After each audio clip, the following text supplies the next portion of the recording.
വിഷുവിന്റെ തലേദിവസം രാത്രി സമയം 10 മണിയൊക്കെ ആയിട്ടുണ്ട് കേട്ടോ. ഫുള്ള് ഷോപ്പിങ്ങും കാര്യങ്ങളൊക്കെ കഴിഞ്ഞ് വരാൻ നല്ല ലേറ്റ് ആയി. അപ്പൊ ഡിന്നറൊക്കെ കഴിഞ്ഞിട്ട് ഈ പരിപാടികൾ തുടങ്ങാന്ന് വിചാരിച്ചു. കഴിഞ്ഞ 3 വർഷമായിട്ട് വിഷുക്കണി നല്ല രീതിയിൽ തന്നെ ഒരുക്കാൻ ശ്രമിക്കാറുണ്ട്. അപ്പൊ ഈ പ്രാവശ്യം നമ്മൾ നാട്ടിൽ നിന്ന് കൊണ്ടുവന്നതാണ് ഈ കൃഷ്ണന്റെ വിഗ്രഹം കേട്ടോ. അതിന് മുമ്പത്തെ വർഷമൊക്കെ നമ്മൾ ഈ റെഡ് കളറ് ആ ഒരു ഏരിയ ഫുള്ള് ഒട്ടിക്കണ ഓരോ പരിപാടികളൊക്കെ ആയിരുന്നു. 100 സ്റ്റോറിൽ നിന്ന് റെഡ് കളർ ഫെൽറ്റ് മേടിച്ചിട്ട് ഒട്ടിച്ചിട്ടാണ് കേട്ടോ ഈ ഒരു പൂജാ റൂം സെറ്റപ്പ് ചെയ്തത്. പൂജാ റൂമൊന്നല്ല, ഒരു ഷെൽഫിലെ ഒരു ഭാഗമാണ് കേട്ടോ. അങ്ങനെ ഈ അറേഞ്ച്മെന്റ്സ് ഒക്കെ കഴിഞ്ഞ് കിടക്കാൻ നല്ല ലേറ്റ് ആയിട്ടുണ്ടായിരുന്നു കേട്ടോ. പിന്നെ ഷോപ്പിംഗ് ഒക്കെ കഴിഞ്ഞ് പോയതിന്റെ ഒക്കെ ക്ഷീണവും ഉണ്ടായിരുന്നു. പിന്നെ വിഷുവിന്റെ അന്ന് രാവിലെ എണിക്കാണ്ട് നിവർത്തിയില്ലല്ലോ. അപ്പൊ രാവിലെ തന്നെ എണീറ്റ് കുളിയൊക്കെ കഴിഞ്ഞതിന് ശേഷം വിളക്ക് കത്തിക്കാൻ പോവാണ് കേട്ടോ. സാധാരണ ദിവസങ്ങളിൽ ചേട്ടനാണ് വിളക്ക് കത്തിക്കാറുള്ളത്. ഇവിടെ ഡെയിലി കാലത്താണ് വിളക്ക് കത്തിക്കുക, വൈകിട്ട് കത്തിക്കാറില്ല കേട്ടോ. ചന്ദനത്തിരിയും തിരുനൂലും കാര്യങ്ങളൊക്കെ നാട്ടിൽ നിന്ന് കൊണ്ടുവരുന്നതാണ് കേട്ടോ നല്ലത്. ഞങ്ങൾ സ്ഥിരം കുറച്ച് അധികമായിട്ട് തന്നെ കൊണ്ടുവരും. ഇവിടുത്തെ ഇന്ത്യൻ സ്റ്റോറിലൊക്കെ കുറച്ചേ കിട്ടുള്ളൂ. പിന്നെ ഇവിടെ ഒരുപാട് പൈസ കൊടുക്കണമല്ലോ. അപ്പൊ ഈ സൈക്കിളിലെ ഗർഭത്തേക്കുള്ള നാട്ടിൽ നിന്ന് കൊണ്ടുവന്ന വലിയ ഇതേപോലത്തെ ബോക്സുകൾ കുറച്ചധികം കൊണ്ടുവരും കേട്ടോ. നിങ്ങളുടെ എല്ലാവരുടെയും വിഷുവാഘോഷമൊക്കെ എങ്ങനെയുണ്ടായിരുന്നു താഴെ കമന്റ് ചെയ്യാൻ മറക്കരുത് കേട്ടോ. അപ്പൊ ഞാൻ ഇതുവരെ നമ്മുടെ ഒരുക്കിയ വിഷുക്കണി കാണിച്ചിട്ടില്ല. അപ്പൊ അത് എല്ലാവരും നമ്മുടെ വിഷുക്കണി കണ്ടോളൂ.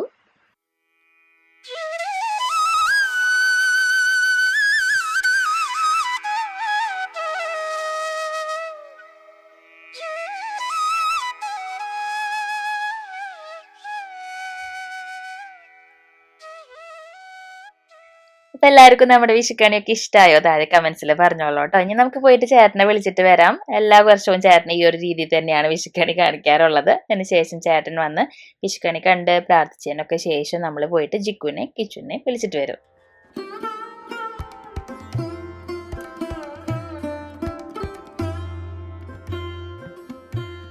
ജിക്കു ആകെ അടച്ചിലായിരുന്നു കേട്ടോ. ഉറക്കം മതിയാവാണ്ടേ ഉറക്കത്തിന്റെ ഇടയിൽ നിന്ന് വിളിക്കണത് ഒട്ടും ഇഷ്ടമില്ല. അപ്പൊ ഒരു കണക്കിനാണ് അവനെ കുത്തിപ്പൊക്കി ഇവിടെ കൊണ്ടുവന്നത്. അപ്പൊ അവൻ നല്ല രീതിയിൽ തന്നെ കണി കണ്ടിട്ടുണ്ടായിരുന്നു. പക്ഷെ ഇവനെ എനിപ്പിക്കണ ബഹളത്തിൽ നമ്മളെ കിച്ചുവാവെ എനിക്ക് കണ്ടത് എന്നെയും ചേട്ടനെയാണ് കേട്ടോ. എന്നാലും അവനെ കൊണ്ട് കാണിച്ചായിരുന്നു. അവൻ നല്ല ഉഷാറായിരുന്നു കേട്ടോ. പക്ഷെ അതിന്റെ വീഡിയോ എടുത്തിട്ടുണ്ടായിരുന്നില്ല. അത് കഴിഞ്ഞതിന് ശേഷം ജിക്കും കിച്ചും ഒക്കെ ആദ്യമൊക്കെ എടുത്തിട്ടുണ്ടായിരുന്നു കുറച്ചു നേരം. അത് കഴിഞ്ഞിട്ട് പിന്നെ എനിക്ക് ചെയ്തത് കേട്ടോ. അപ്പൊ നമ്മുടെ കിച്ചുവാവ നല്ല ഉഷാറായിട്ട് ഇട്ടിട്ടുണ്ട്. അപ്പൊ ഞാനിവിടെ വിഷുക്കട്ട ഉണ്ടാക്കിക്കൊണ്ടിരിക്കുകയാണ്. വിഷുക്കഞ്ഞി എന്നൊക്കെ ചിലവർ പറയും. നമ്മൾ കട്ട പോലെയാണ് ഉണ്ടാക്കാറുള്ളത്. വിഷുക്കട്ട ഞാൻ കുറെ വർഷത്തിന് ശേഷമാണ് ഞാൻ തനിയെ ഉണ്ടാക്കുന്നത്. ഇത്രയും വർഷം അമ്മ ഉണ്ടായിരുന്നല്ലോ. അപ്പൊ അമ്മയാണ് ഉണ്ടാക്കാറുള്ളത്. അപ്പൊ ഞാൻ റെസിപ്പി നോക്കിയിട്ട് പെട്ടെന്ന് ഉണ്ടാക്കിയിട്ടു. നല്ല എളുപ്പമാണ്. തേങ്ങയുടെ 2 പാലുണ്ടല്ലോ, 4 കപ്പ് എടുത്തു. അതിൽ 1 കപ്പ് ഉണക്കലരി ഇട്ട് അത് ഈ പാലിൽ കിടന്ന് വേവണം കേട്ടോ. ഓൾമോസ്റ്റ് വെന്ത് വരുമ്പോ ഒരു 80% ഒക്കെ വെന്ത് വരുമ്പോ നമ്മൾ അതിലേക്ക് ഉപ്പിട്ട് കൊടുക്കണം.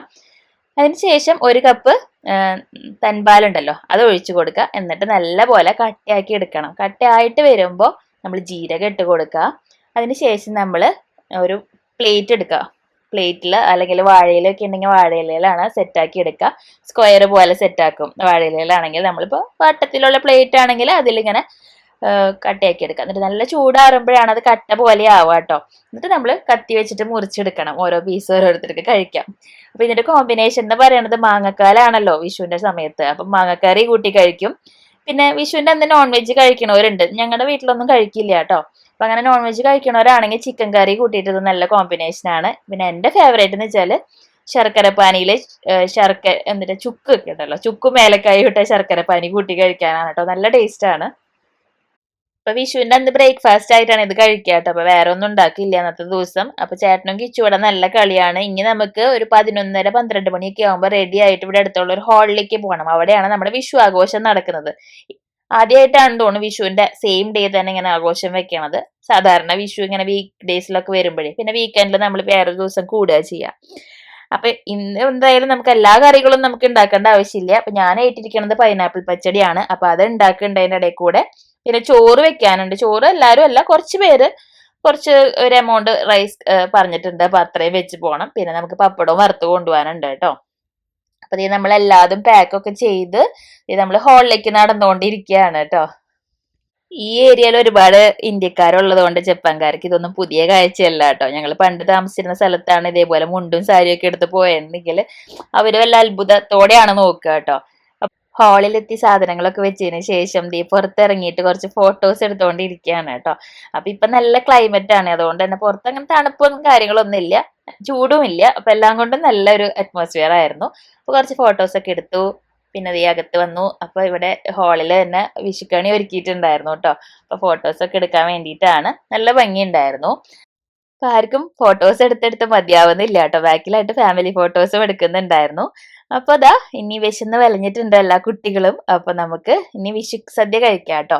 അപ്പൊ സാധാരണ വിഷു ദിനത്തിൽ ഇങ്ങനെ വീട്ടിലാവുമ്പോ നമ്മൾ വീക്ക് ഡേ ആണ് വിഷു വരണമെന്നുണ്ടെങ്കിൽ എല്ലാവർക്കും ജോലിയും കാര്യങ്ങളൊക്കെ ഉണ്ടാവും. നാട്ടിലത്തെ പോലെ അവധിയൊന്നും ഇവിടെ കിട്ടില്ലല്ലോ. അപ്പോ ഇത് ഇങ്ങനെ വീക്കെൻഡിൽ ഒത്തു വന്ന കാരണം എല്ലാവരും കൂടി ഒരുമിച്ച് ആ സെയിം ഡേ തന്നെ സെലിബ്രേറ്റ് ചെയ്ത കാരണം ഗ്രാൻഡ് ആയിട്ടുള്ള ഒരു വിഷു സദ്യ തന്നെയായിരുന്നു. എല്ലാവരും 10-55 പേരോളം നമ്മൾ ഉണ്ടായിരുന്നു. അപ്പൊ ഓരോ വീട്ടിൽ നിന്നും ഓരോ കറികളൊക്കെ ആയപ്പോ നല്ല അടിപൊളിയായിരുന്നു കേട്ടോ.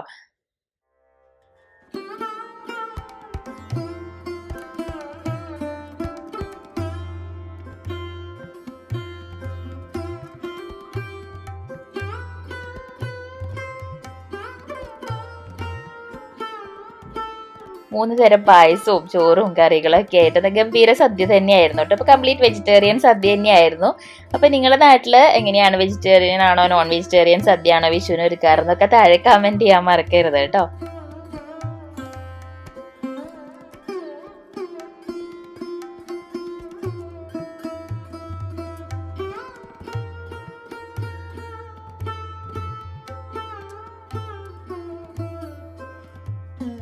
ആദ്യത്തെ ട്രിപ്പിൽ കുട്ടികൾ ഇരുന്നു, പിന്നെ ലേഡീസ് ഇരുന്നു, പിന്നെ ജെന്റ്സ് ഇരുന്നു. അങ്ങനെ 3 ട്രിപ്പായിട്ടാണ് നമ്മുടെ വിഷു സദ്യ ഉണ്ടായിരുന്നത്.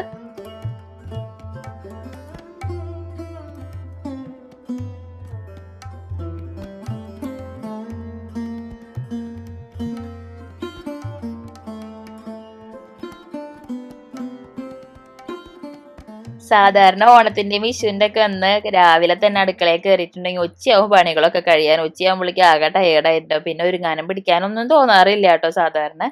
അപ്പൊ ഇപ്രാവശ്യം എന്തായാലും വിഷുവിന്റെ അന്ന് തന്നെ ഇങ്ങനെ ആഘോഷിച്ചത് കാരണം നമ്മള് പണികളൊക്കെ കുറഞ്ഞു.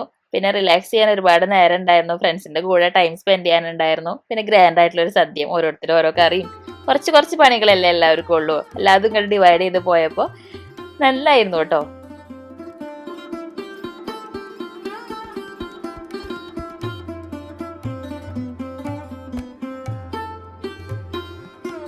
മൂന്നരയ്ക്കായി സദ്യയൊക്കെ കഴിച്ചു കഴിഞ്ഞപ്പോ അതിനുശേഷം എല്ലാരും കൂടി ഹാളിൽ വട്ടത്തിൽ ഇരുന്നിട്ട് അന്താക്ഷരി കളിക്കുകയായിരുന്നു കേട്ടോ.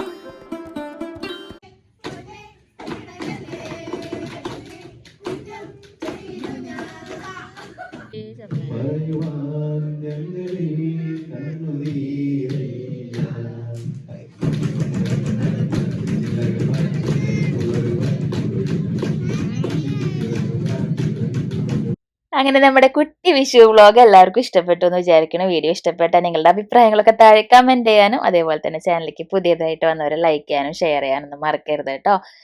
പുതിയൊരു വീഡിയോ ആയിട്ട് കാണുന്നവരെല്ലാവർക്കും ബൈ ബൈ. Thank you.